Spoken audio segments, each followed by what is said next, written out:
I never imagined that the proudest moment of my son's life would become the most painful day of mine. For 22 years, I poured everything I had into raising Brennan. Every scraped knee, every school project, every late night when fever kept him awake and me vigilant by his bedside. I was there for all of it, or so I believed. But standing in my living room that April afternoon, holding the graduation invitation he reluctantly handed me with eyes that couldn't quite meet mine, I felt something crack inside my chest that I didn't know could break. The invitation was elegant, cream-colored with embossed gold letters, announcing Brennan's graduation from Stanford with honors in mechanical engineering. My hands trembled as I held it, not from excitement, but from the weight of what he said next. He didn't want me to come.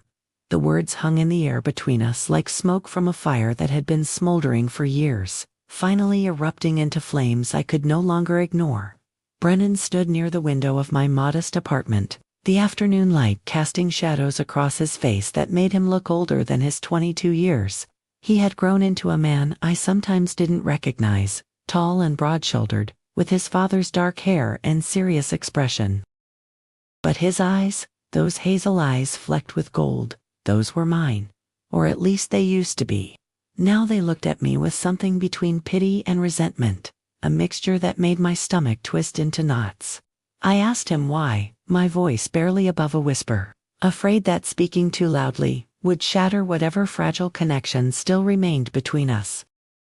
He shifted his weight from foot to foot, a gesture I recognized from his childhood when he was gathering courage to confess some small transgression.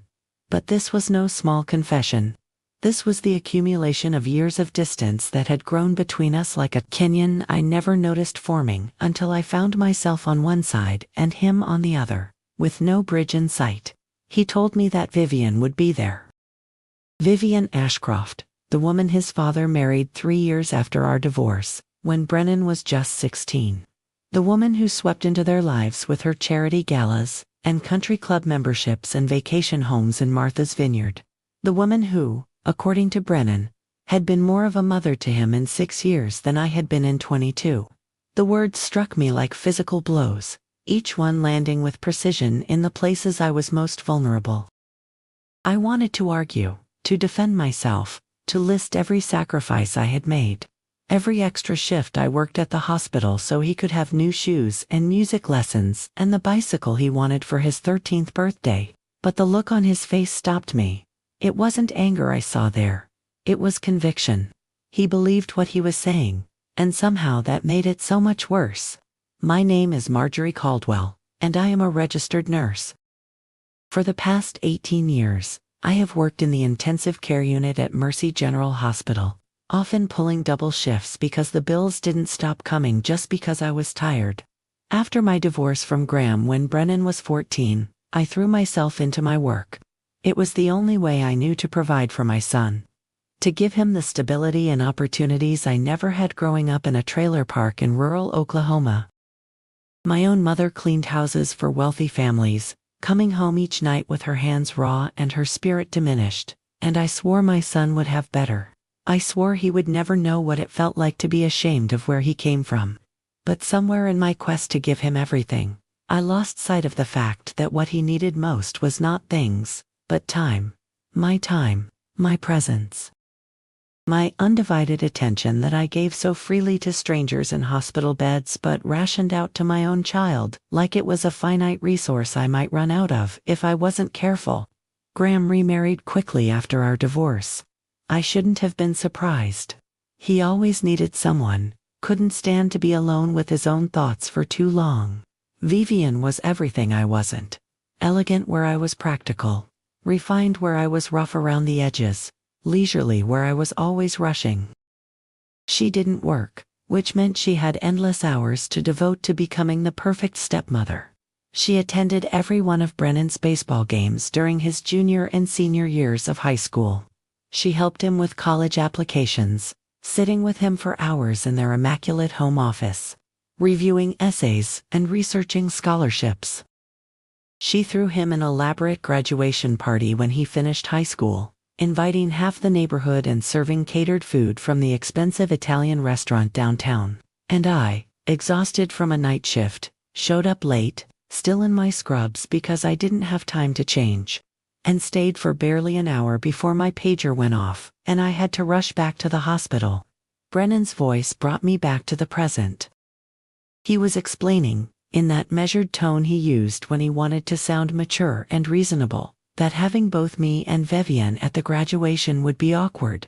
He said Vivian had been instrumental in his success at Stanford, that she had sent care packages during finals week, that she had flown out to visit him 3 times each year, taking him to expensive dinners and letting him decompress about the pressures of his demanding program.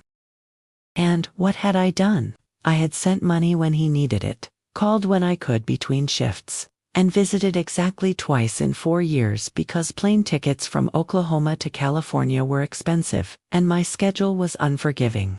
In my mind, I was being responsible, being the provider, being the parent who ensured he didn't drown in student debt. But in his mind, I was absent. I was the mother who chose work over him, who chose strangers over her own son, who chose everything else over being present for the moments that mattered. I wanted to scream at him that it wasn't a choice, that I didn't have the luxury of choosing. I wanted to tell him that while Vivian was playing Mother of the Year, I was the one who had sacrificed everything to make sure he could even go to Stanford in the first place. Graham's contribution to Brennan's education was minimal at best. Most of his money went to maintaining the lifestyle Vivian was accustomed to, leaving little for our son's tuition. It was my nursing salary, supplemented by every extra shift I could pick up, that paid for most of his education. But I had made the mistake of never telling Brennan this. I had wanted to protect him from feeling guilty, from feeling like he owed me anything. And in doing so, I had inadvertently made myself invisible in his success story, letting Vivian take credit for emotional support while I quietly bankrolled his dreams. I asked Brennan point blank if he was uninviting me from his graduation. The question felt surreal as it left my lips, like I was watching someone else's life fall apart instead of my own. He hesitated, his jaw tightening in that way that reminded me so much of his father. He said he wasn't uninviting me exactly, but he thought it would be better if I didn't come. Better for whom? I wanted to ask, but I already knew the answer. Better for him, better for Vivian, better for Graham, and their perfect little replacement family that didn't include the woman who had actually given birth to him, who had walked the floors with him when he had colic, who had stayed up all night when he was 10 years old and terrified about starting middle school. But it wouldn't be better for me. It would destroy me. And I could see in his eyes that he knew this, and had decided to do it anyway. After Brennan left that day, I sat in my apartment for hours as darkness fell outside my window. I didn't turn on any lights. I didn't eat dinner.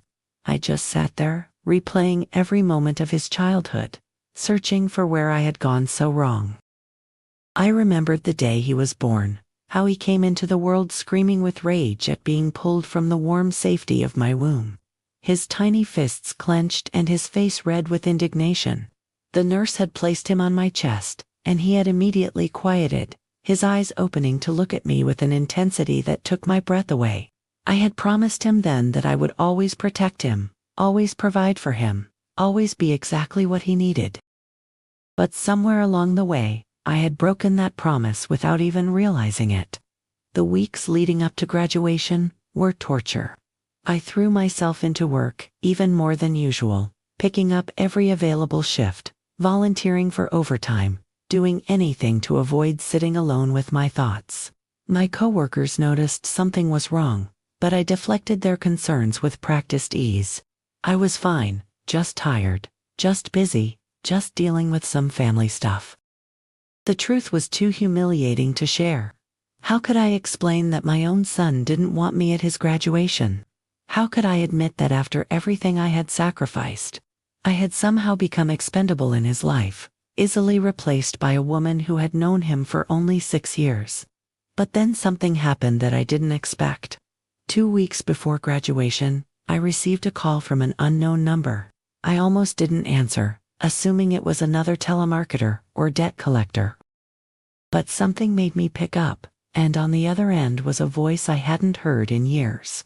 It was Tabitha Brennan, My former mother-in-law, Graham's mother.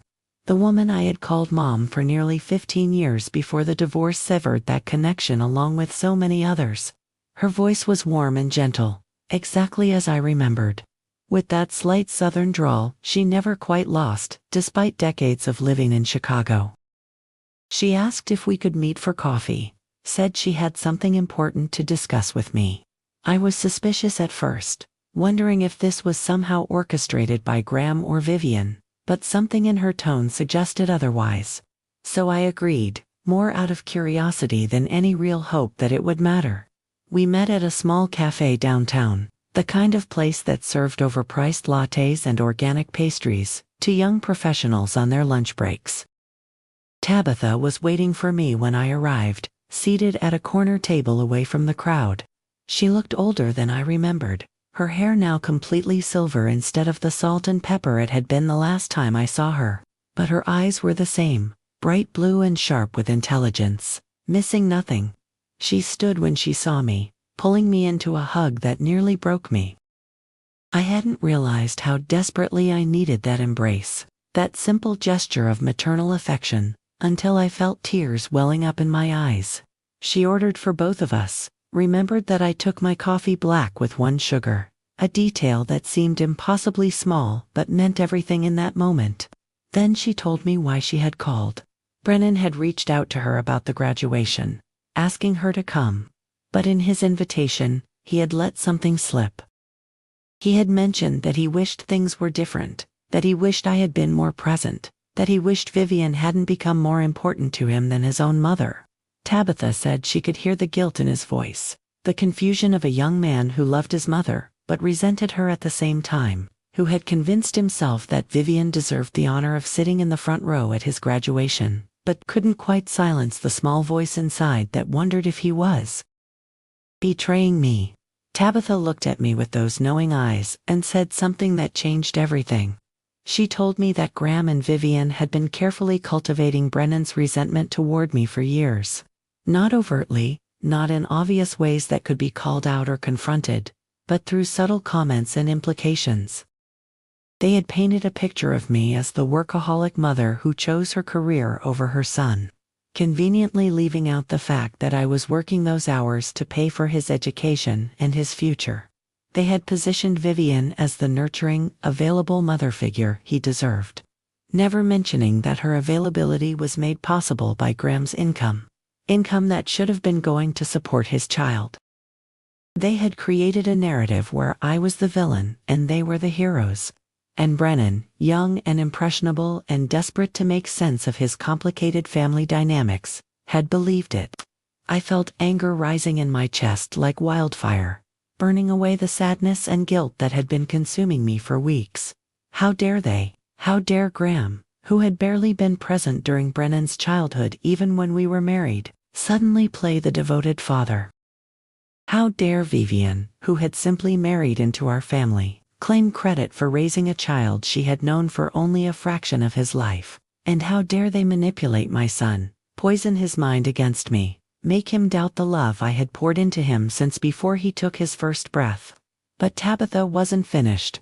She reached across the table and took my hand, her grip surprisingly strong.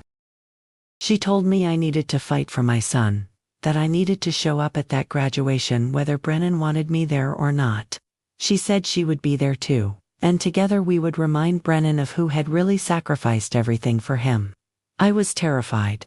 The thought of showing up uninvited, of potentially causing a scene, of risking even more damage to my already fragile relationship with Brennan, made my stomach churn. But Tabitha was right. If I didn't fight for this, if I let Vivian completely replace me in my son's life, I would regret it forever. So I made a decision. I would go to Stanford for Brennan's graduation. I would book a flight and a hotel room I couldn't really afford. I would stand among the crowds of proud parents and watch my son receive his diploma. And I would do it with my head held high, because I had earned the right to be there through 22 years of love and sacrifice, even if Brennan couldn't see that yet. The flight to California was one of the longest experiences of my life. I sat in my cramped economy seat, going over what I would say if I ran into Brennan before the ceremony. how I would handle seeing Graham and Vivian, how I would keep my composure if Brennan told me to leave. Tabitha was on the same flight, seated several rows ahead, and knowing she was there gave me strength. We had agreed to meet at the hotel and attend the graduation together, presenting a united front. She had also told me something else that kept playing through my mind during the flight. She said that she had been doing some investigating, talking to some mutual friends and family members, and she had uncovered something that would change everything. But she wanted to wait until after the ceremony to reveal it, wanted Brennan to have his moment of triumph before dealing with uncomfortable truths. Stanford's campus was beautiful, all red-tiled roofs and sun-drenched courtyards and students who looked impossibly young and confident. The graduation ceremony was held outdoors in a large plaza, with rows upon rows of folding chairs set up for the graduating students and their families. I arrived early with Tabitha, both of us dressed carefully for the occasion. I had bought a new dress for the event, a simple navy blue sheath that made me look more pulled together than I felt. Tabitha wore pearls and a cream-colored suit, looking every inch the dignified matriarch. We found seats toward the back, not wanting to draw attention to ourselves before the ceremony began. The plaza filled quickly with excited graduates in their caps and gowns and proud families clutching cameras and flowers. I scanned the crowd anxiously, looking for Brennan, simultaneously hoping to see him and dreading it. And then I spotted him, walking across the plaza with his graduation gown billowing behind him. He looked happy, laughing at something someone had said, and for a moment I let myself forget everything else and just feel proud of him. My son, the Stanford graduate. My son, who had worked so hard and achieved so much. But then I saw who he was walking with, and my heart sank. Graham and Vivian, both dressed impeccably, flanked him on either side like proud parents. Vivian had her arm looped through Brennan's, her perfectly highlighted hair gleaming in the sun, her smile wide and proprietary. And Graham looked at them both with such satisfaction, like he had won some prize. The ceremony began, and I tried to focus on the speeches and the music and the pageantry of it all, but my eyes kept drifting to where Brennan sat with his fellow graduates. I could see the back of his head, his dark hair slightly too long, curling over the collar of his gown just like it had when he was a little boy and refused to get haircuts. I remembered bribing him with ice cream to sit still in the barber's chair. Remembered how he would squirm and complain but then beam with pride when he saw himself in the mirror afterward. When had those simple moments disappeared? When had I stopped being the person he wanted to share his joys and fears with? When had I become someone he wanted to keep at a distance, to manage and minimize, to replace? They began calling names alphabetically, and I knew it would be a while before they reached the C.S. Caldwell. Brennan Emery Caldwell. Named for his two grandfathers. Carrying my maiden name because Graham and I had agreed our children would have my family name as a way to honor my difficulties, past, and the strength it took to rise above it. When they finally called his name, I stood up without thinking, my heart pounding so hard I thought everyone around me must be able to hear it. I watched him walk across the stage, watched him shake hands with the dean, watched him receive his diploma and move his tassel from one side to the other, and in that moment, despite everything, despite the pain and the anger and the betrayal I felt, I was overwhelmingly proud of him. After the ceremony, there was a reception where graduates mingled with their families, taking photos and celebrating. Tabitha and I had agreed to approach Brennan together, to present a united front. But as we made our way through the crowd, I saw him standing with Graham and Vivian, posing for photos. Vivian had positioned herself between Brennan and Graham, and in the photos it would look like they were a perfect family of three. The real family. The family that mattered. And I was just a ghost haunting the periphery, unwanted and uninvited. I must have made some sound, because Tabitha touched my arm gently, steadying me. She reminded me why we were there, reminded me that truth matters more than appearances. And then she did something I didn't expect. She marched straight up to the group, with me trailing behind her, and announced loudly enough for several nearby families to hear that she was so proud of her grandson and wanted a photo with him and his mother. The impetus she placed on the word mother was unmistakable, and I saw Vivian's face falter for just a moment before her society smile clicked back into place. Brennan looked shocked to see us, his eyes darting between his grandmother, me, Vivian, and his father. I could see the conflict playing out on his face. The war between the narrative he had been fed and the reality standing in front of him. Graham started to say something, probably to diffuse the situation or ask us to leave, but Tabitha cut him off with a look that could have frozen fire. She had been the matriarch of the Brennan family for decades, and when she spoke, people listened. She told Brennan that she needed to speak with him privately, that there were things he needed to know before he continued pushing away the woman who had sacrificed everything for him. To my surprise, Brennan agreed. Maybe it was because he respected his grandmother, or maybe it was because some part of him wanted to hear what she had to say, wanted an excuse to bridge the distance between us. We found a quiet spot away from the celebration, under an oak tree that provided shade from the hot California sun. And there, with me standing silent and shaking beside her, Tabitha told Brennan the truth. She told him about the bank records she had obtained, showing years of payments from my account to his tuition bills, amounts that dwarfed anything Graham had contributed. She told him about the conversations she had overheard during family gatherings, where Graham and Vivian carefully crafted stories that painted me as absent and uncaring. She told him about the time Vivian had actively discouraged him from visiting me during his sophomore year, suggesting that I was too busy with work to really want to see him, when the truth was I had already requested time off and was desperately looking forward to his visit.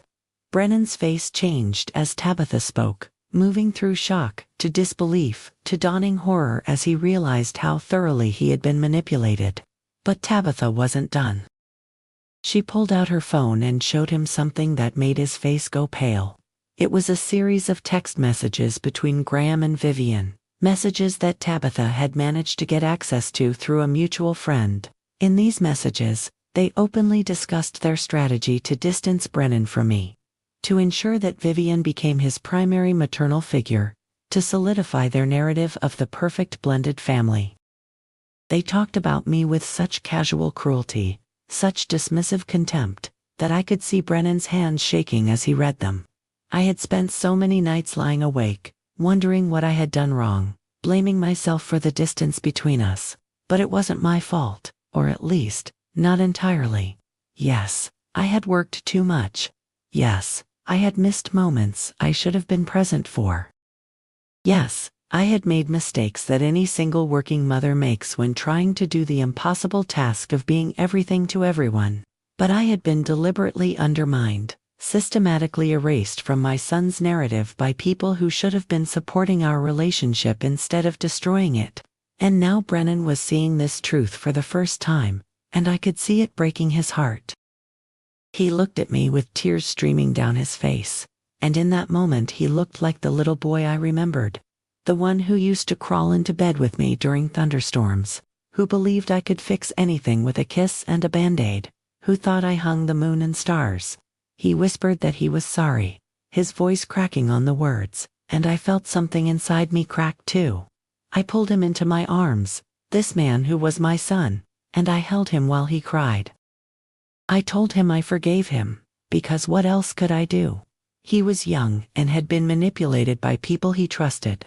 He had made mistakes, but so had I, and now we had a choice. We could let this destroy us, or we could use it as a starting point to rebuild what had been broken. Tabitha left us alone after a while, and Brennan and I talked for hours. We missed the rest of the reception, missed the champagne toasts and the celebratory dinners.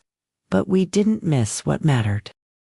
He told me about his years at Stanford, really told me, not just the surface details he had shared in our infrequent phone calls. He told me about the nights he had felt overwhelmed and alone, when he had wanted to call me but convinced himself I would be too busy to care.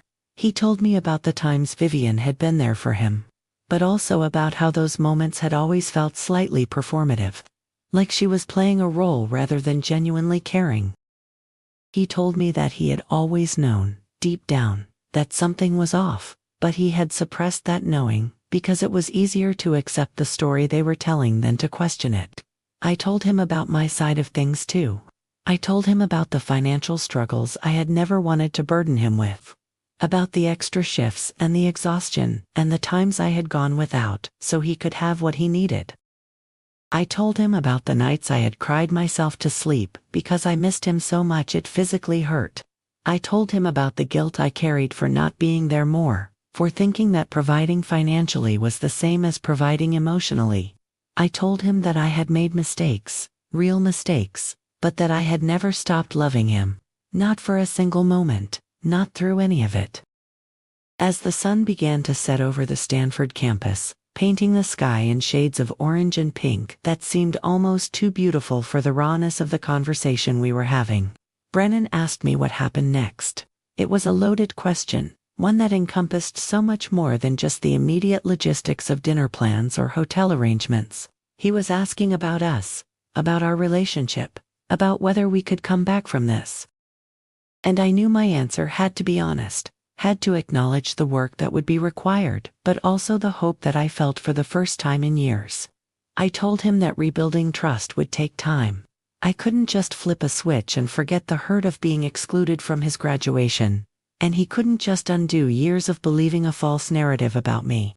But I also told him that I was willing to do the work if he was.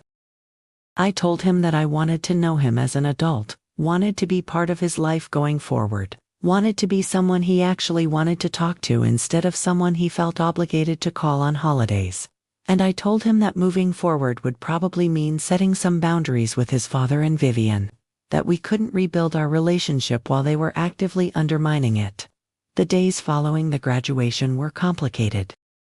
Brennan confronted his father and Vivian, and from what he told me later, it didn't go well. Graham denied everything at first, then tried to justify it, claiming he was just trying to give Brennan a stable home environment. Vivian cried and said she had only ever tried to be there for Brennan, that she never meant to replace me. But the text messages told a different story, and Brennan wasn't willing to accept their excuses. He told them he needed space, that he needed to figure out who he was outside of the narrative they had created for him.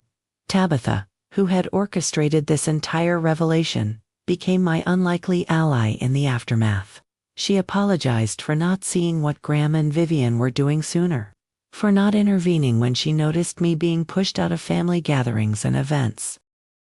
She said she had suspected something was off but hadn't realized the extent of the manipulation, until she started really paying attention and asking questions.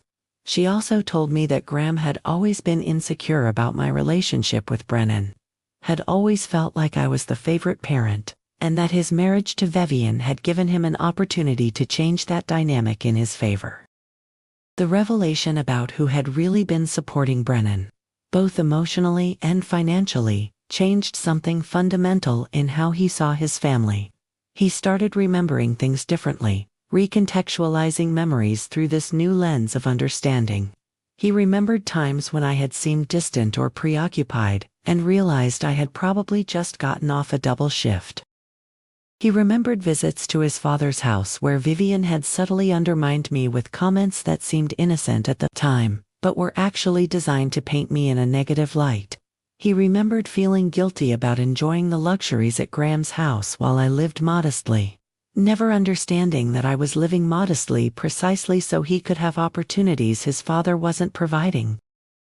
We decided to spend some extra time together in California before flying back to Oklahoma. Brennan showed me around the Stanford campus, introduced me to his friends, took me to his favorite spots.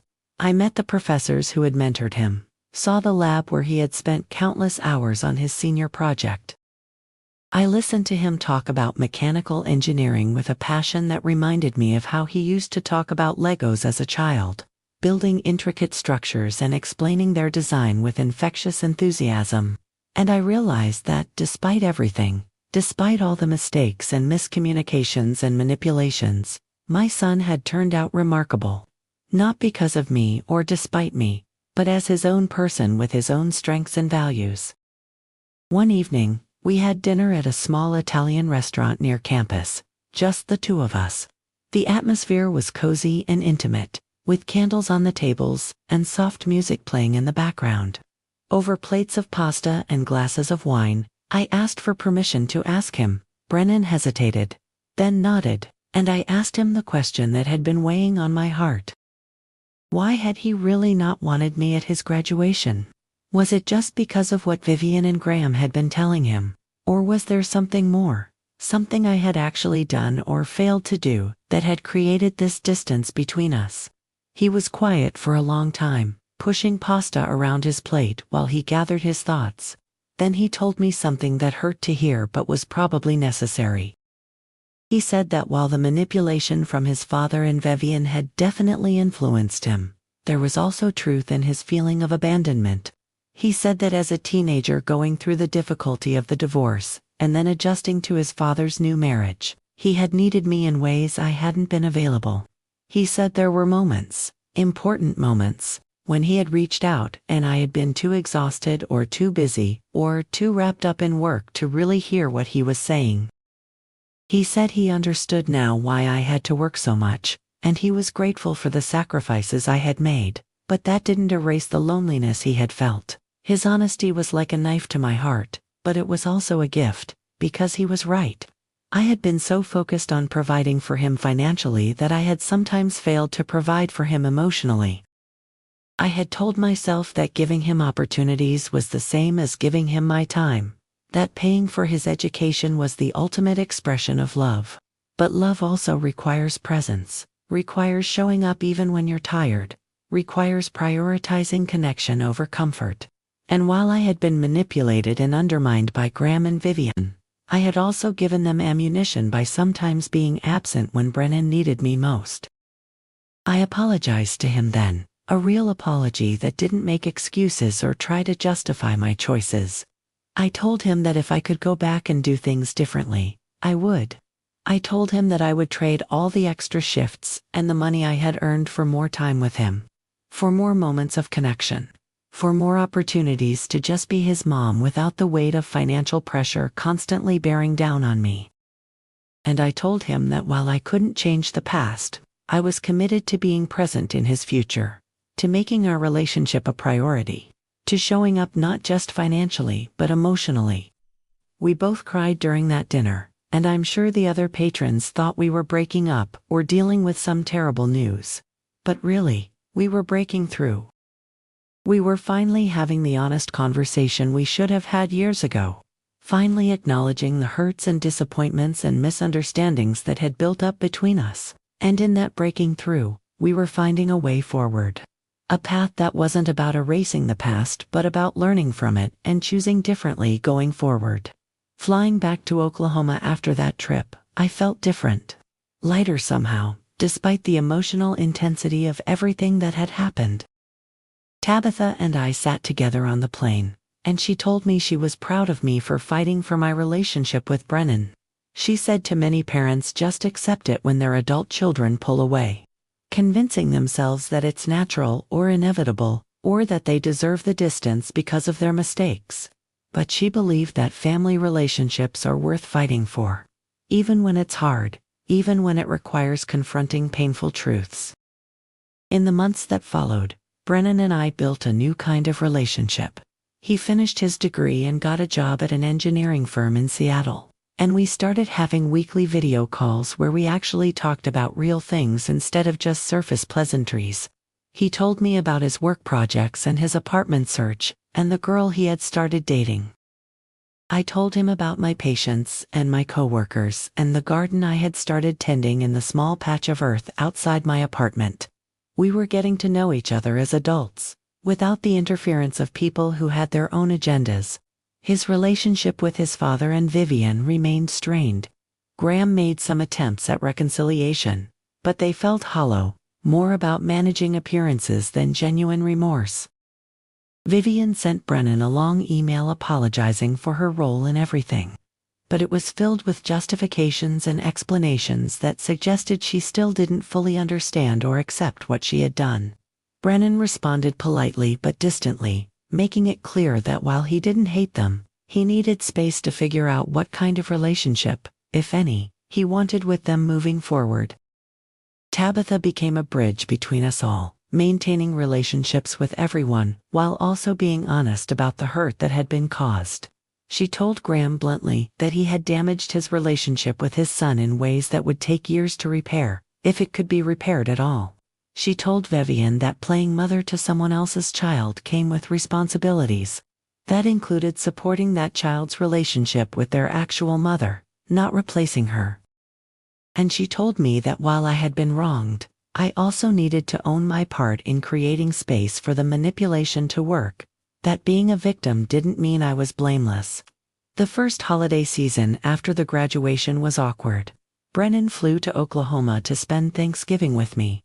Just the two of us in my small apartment. I cooked a turkey that was probably too big for 2 people. And we ate ourselves into food comas while watching football and talking about everything and nothing. It wasn't fancy or Instagram-worthy, but it was real. It was us, starting to build new traditions, new memories that weren't tainted by manipulation or resentment. Graham called Brennan on Thanksgiving, and I left the room to give them privacy. When Brennan came to find me afterward, he looked sad but also resolute. He said his father had tried to convince him to come to their house for Christmas, said Vivian was planning a big celebration and really wanted him there. But Brennan had declined, saying he was spending Christmas with me. It was a small thing, maybe, but it felt significant. It felt like he was choosing me, not out of obligation or guilt, but because he genuinely wanted to. Christmas was magical in a way I hadn't experienced since Brennan was small. We decorated a tree together, stringing lights and hanging ornaments while Christmas music played in the background. Some of the ornaments were ones he had made as a child, construction paper and glitter creations that I had saved all these years.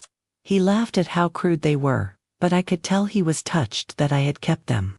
We baked cookies using my mother's old recipes, the kitchen filling with the smell of cinnamon and vanilla.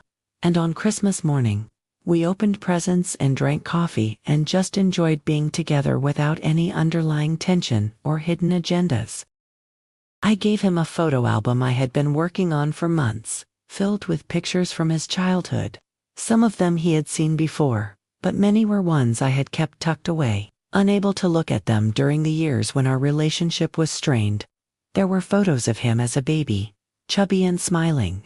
Photos of his first day of school looking both excited and nervous. Photos of baseball games and birthday parties and random ordinary moments that suddenly felt precious. I had written captions for each photo, little memories and stories that I didn't want him to forget. And tucked in the back was a letter I had written him, telling him everything I wished I had said over the years, all the words that had gotten stuck in my throat or lost in the chaos of trying to survive. He cried when he read the letter, and then he showed me what he had brought for me.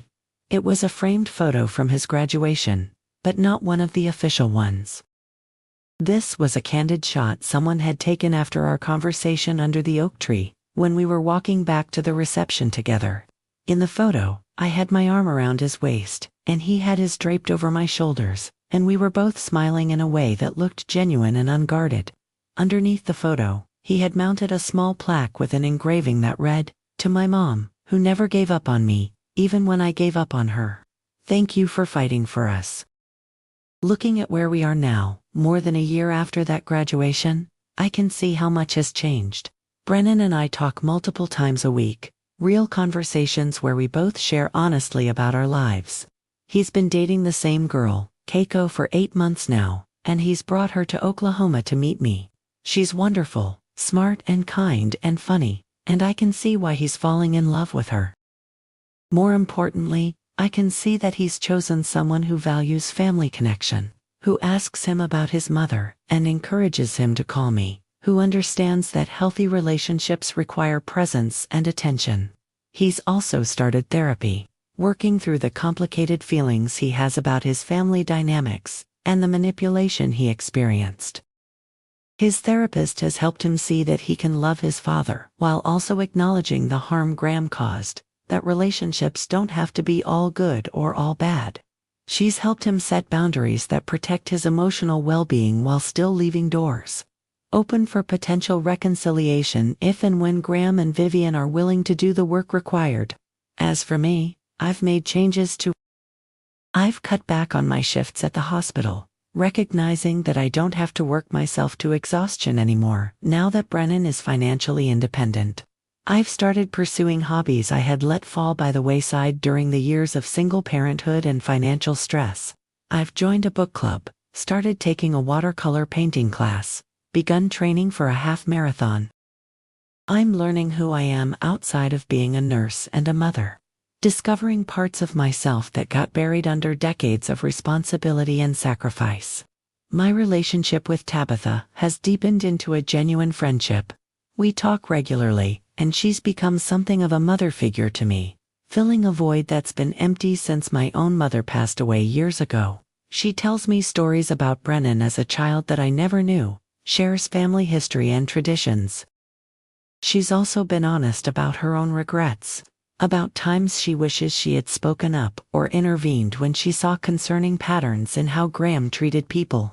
We've bonded over our shared love for Brennan, but also over our shared understanding that family relationships are complex and require constant attention and care. Graham and Vivian's marriage, interestingly, has become strained in the aftermath of everything that came out. The text messages that revealed their manipulation of Brennan also revealed other things, patterns of behavior that suggested this wasn't the first time Vivian had tried to edge out an inconvenient reality to construct her perfect family image. Tabitha told me, in confidence, that Graham had started questioning whether Vivian had married him for love or for the lifestyle and instant family he could provide. Their picture-perfect existence was showing cracks. And I'd be lying if I said there wasn't a small, petty part of me that found satisfaction in that. But mostly, I've learned to let go of the anger and resentment I carried for so long. Not because Graham and Vivian deserve my forgiveness, necessarily, but because carrying that weight was hurting me more than it was hurting them. I've chosen to focus my energy on building something positive with Brennan, rather than tearing down what they tried to construct. And in making that choice, I found a peace I didn't know was possible. If someone had told me 2 years ago that I would be where I am now, with a healthy relationship with my son and hope for the future, I wouldn't have believed them. The pain of that day when Brennan told me he didn't want me at his graduation felt unsurvivable at the time. But we survived it. We more than survived it. We used it as a catalyst to break through the lies and manipulations that had been keeping us apart. To have honest conversations we should have had years earlier, to rebuild our relationship on a foundation of truth instead of assumptions and resentments. I still work as a nurse, still find meaning in caring for others in their most vulnerable moments. But I've learned that caring for others can't come at the expense of caring for the people I love most, that providing financially is important but providing emotionally is essential, that presence matters more than presence. I've learned that relationships require active maintenance, that you can't take them for granted or assume they'll survive on autopilot. And I've learned that it's never too late to fight for what matters, even when fighting feels scary or hopeless or impossible. Brennan is planning to come back to Oklahoma for his birthday next month, and he's bringing Keiko again. I'm planning something special, nothing elaborate, just a home-cooked meal and a small celebration with a few close friends and family. Tabitha will be there, and even my younger sister, who lives in Tulsa, is driving down. Will be simple and imperfect and real, all the things that matter most. And when I look around the table at these people who have chosen to show up, who have done the work required to build authentic connections, I'll be overwhelmed with gratitude. Because the truth is, I almost lost my son. I almost let him slip away. Almost convinced myself that it was my fault, and there was nothing I could do to change it, but I didn't.